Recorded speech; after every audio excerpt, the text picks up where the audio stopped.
All right, everyone. Hello and welcome into a one-day late post-game video following the Minnesota Vikings' Sunday home loss to the Los Angeles Rams by the final of 30-23, another one-score game. Who saw that coming? So before I begin, and I'm not really going to get into, the outcome of the game or, the X's and O's of everything, what happened in that quarter, what happened on this drive, what can we take away from the game? Because I think what we're taking away from the game is what we knew all along, is that the Vikings are not that team and that they're going to be sitting on the couch watching the playoffs come January 10th. So before I get into that, I don't want people to forget that this is your opportunity to be featured and potentially selected to be featured in tomorrow's video, the day after Los Angeles, which I hope to get up on time this week. So the way that this works is this is our small group collaborative project here in our small corner of Vikings Internet. Leave a comment on this video to potentially be selected that I will react to tomorrow in the day after Los Angeles. That is your comments, my reactions, our video the day after. So I look forward to all of those. Remember to keep them short, concise, and to the point. Let me know how you're feeling, any criticisms you have, any projections for next year, off-season discussions, ask me a question, be a question about coaching, draft picks, whatever the case may be, whatever you want to throw at me, I will try to answer. And I'll try to pick as many as I can. I don't want that video to be super long and conflated or, just super long, I guess. So leave those comments below on this video to potentially be featured tomorrow in that video. So we got all that out of the way. So now let's talk about the Minnesota Vikings, the 2021 season, and where we go from here. First, before I get into this season, I want to take you back in time. I want to go back 4 years ago, back to 2018. We found ourselves in the unique position where the Minnesota Vikings had 3 caliber starting quarterbacks on their roster, and that offseason they let all 3 of them walk, which was pretty unprecedented. But when you look at the context of the situation, it made sense. You have a journeyman backup quarterback who played lights out for 1 year. That was probably a flash in the pan. In hindsight is 2020. He turned out to be a flash in the pan. You have a starting quarterback who was really coming into his own with the Minnesota Vikings, have one of the most freak non-contact accidents, and almost lost his leg. So injury concerns always make teams hesitant to bring players back. And then you have the other quarterback with just a laundry list of injury problems, which definitely wasn't going to be your future. And they felt that the future of the quarterback position was not on the roster, so they let all 3 of them go. I'm, of course, talking about Case Keenum, Bridgewater, and Sam Bradford. So they go into the offseason with another unique opportunity that does not happen very often, and then that is a star quarterback who is really good hit the free agent market. And I'm, of course, talking about Kirk Cousins leaving the Washington football team. So they bring him in on an $84 million guaranteed contract, thinking this is it. This is the missing piece that we needed to get over the hump in the NFC Championship game that we just got blown out of in Philadelphia. So that offseason, I felt good about the team's chances and the perspective and the fact that the Super Bowl window was wide open for this franchise. I was a little turned off by the $84 million guaranteed contract to Kirk Cousins, not because I disliked Kirk Cousins at the time. It was just like, whoa, this is the first fully guaranteed contract. Are we sure we want to be the ones doing this? And are we sure we want to do it with this position? That's kind of scary. So, and then I think later on in the offseason, we signed Dan Bailey, one of the more prolific kickers at the time. And, even my friends in the group chat at the time were like, wow, the Vikings are going to fucking win the Super Bowl, because we still had a top 10 defense at the time. Most of the talent was coming back. We had, bright and budding stars on offense, really good, solid players on defense. I mean, Harrison Smith is a fucking first ballot Hall of Famer, if you will. And everything looked like it was ours for the taking, and that it never happened. And we went 8-7-1. We went 10-6. We went 7-9, and it looks like we're headed for 7-10 or 8-9 by my estimate. I don't think we sweep these last 2 against Green Bay and Chicago. I think we're definitely going to wind up with a losing record this year. No chance to go 8-8 because of the added game to the schedule. Guys, it's time to move on. This experiment has gone on long enough. And not just the Kirk Cousins experiment, the Mike Zimmer experiment, the Rick Spielman experiment, everything that has been the philosophy, ideology of this team had its chance, it's run its course, and we're done, because it has clearly not worked. They made the mistake 2 years ago thinking that they were still all in, because what we're going to witness this offseason is a delayed response to what should have happened following the loss to the 49ers in the playoffs for the 2019 season. because it was clear as day that this team was not ready, and we still have the same problems every year. Offensive line being the largest one that we criticize on social media. So for anybody that's still on the fence, just think back to, the 2018 and 2019 when we still had top-notch defenses, right? We still had top 10 defenses. I believe they were top 10 in both those 2 years. And we just couldn't get it done. And a lot of the complaints that I hear is, these last 2 seasons specifically, is that it's all Mike Zimmer's fault because the defense is terrible. And if we just had a good defense, we would be doing well. Well, we had that opportunity in 2018 and 2019, and it didn't happen. So I don't think that us getting a top 10 defense next year and keeping everything the same is going to result in what we want, and that is a Super Bowl. I think that's what everybody wants, right? Is that why we're all here? Just making sure, because that's what I want. I don't care about stats. I don't care about, moral victories. I don't care about individual awards. I don't care about players of the week, players of the month. I mean, if we got a player to win an MVP, that would be pretty cool. It just feels like we've been there, we've done that. It's been how many years since this team has been to a Super Bowl? I think the last they went is in the 70s, and they've never won in their existence. So I'm ready for the big time, ready for big stuff. I am willing to do what many would probably be viewed as irresponsible activities and transactions in order to achieve that goal.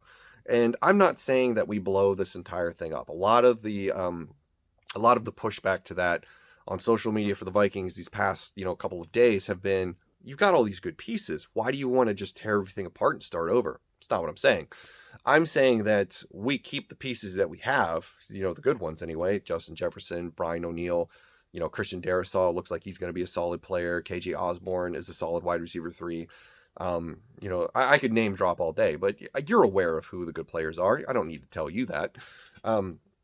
But let's get a new philosophy. Let's shake things up. Let's get new leadership. New leadership is what is going to take this team to the promised land. Not a 33-year-old quarterback who is clearly not going to flip a switch and suddenly become the all super elite pro that his defenders claim he is. We are not suddenly going to win the Super Bowl relying on running the ball 30 times a game, because that's not how the rules are tailored to this era of modern NFL. We are not going to be able to retool this defense in one offseason. The last 2 offseasons have proven that that is a fool's errand. And we are definitely not going to be able to win a Super Bowl if we continue to believe that the current ideology and philosophy of this team, which is be conservative on offense, keep the defense off the field, and spend all the money on the defensive players. It's not going to happen. It's just not going to happen. These current contracts are a problem. We have a bunch of 3rd-round draft picks that aren't playing right now. We have a quarterback that is he's good, but he's got a lot of peaks, a lot of valleys, and his play the second half so far this year has been suspect at best. And I really don't want to drive Justin Jefferson away from this team like we've done in the past. And I don't want to get to that point. I know he still has like 3 or 4 years left of, a contract that's team controlled completely, but let's not risk it. You know what I'm saying? Let's not wait until that moment arrives and suddenly get a plan, because he comes from a college that won a national championship. That's basically a pro team, if you will, pro light, and there's no risk. There's no reason to risk that. So, I'm ready to move on.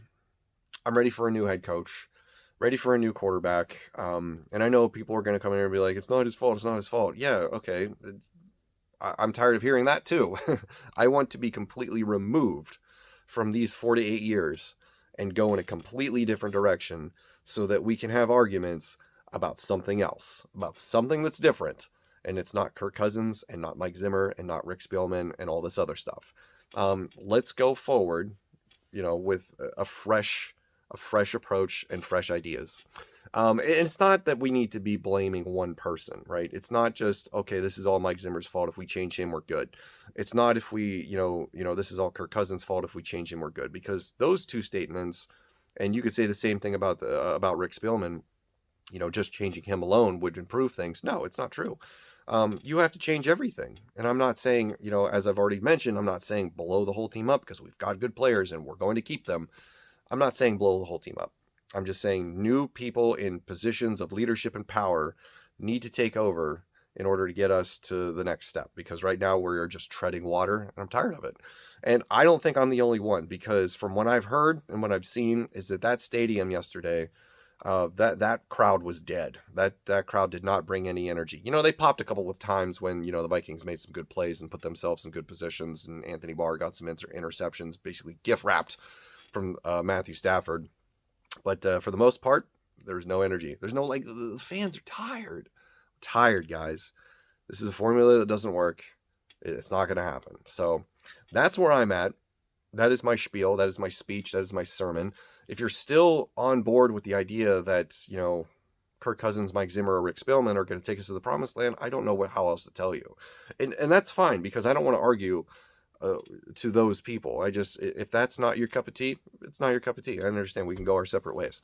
I just hope that the decisions that get made starting on January 10th, which is, I believe, the day after the regular season ends, that it is going to keep the fans invested. Because if they go back into this offseason and double down on all the stuff that they've been doing the last 2 years, I think you're going to see a revolt, and it's not going to be good. So that's where we're at. Do the Vikings beat Green Bay next week? No, I don't think so. And I think the Bears game at home is probably 50-50 right now at this point, because they just won a freaking game with Nick Foles. Who saw that coming? So I think the Packers have, something to play for. I think they still need to lock up the first round bye, so they're not just going to roll over for us. And that game is going to be fueled by hate and vitriol, because they are still super pissed about us beating them. What was it, last month or something like that? So you remember how they all couldn't handle that on social media for the next few days. They were beyond pissed off when they lost to us at US Bank Stadium. So the Packers game is going to be an L. I mean, and it could be a W, because that's the way that this season has gone. It's been totally inconsistent. But I think that it's going to be an L, playing in Lambeau in January, where I think the high is supposed to be like 12 and the low is going to be 9. And that fan base, that crowd is going to be, hyper into the game, because they know what's at stake. So they don't want to lose to the Vikings twice in one season, because that would just be them backing into the playoffs. So it's not going to happen. I don't think that we beat the Packers. I will be shocked if that happens. So I think we're headed for 7-10, or we're headed for 8-9, which is going to be a losing season. I believe that'll be the second straight losing season for us, and the second in 4 years of Kirk Cousins. So it's over. It's all over but the funeral. It's all over but the crying. It's all over but the firing. We're just basically treading water until that day arrives. So let me know what you think in the comments below. I will react to some of those tomorrow, and we will have fun going from there on out. Hopefully I can get some more videos uploaded. It's been kind of barren around here, but time has been not available. We'll just put it that way. So thank you all for watching. I will see you in the next one.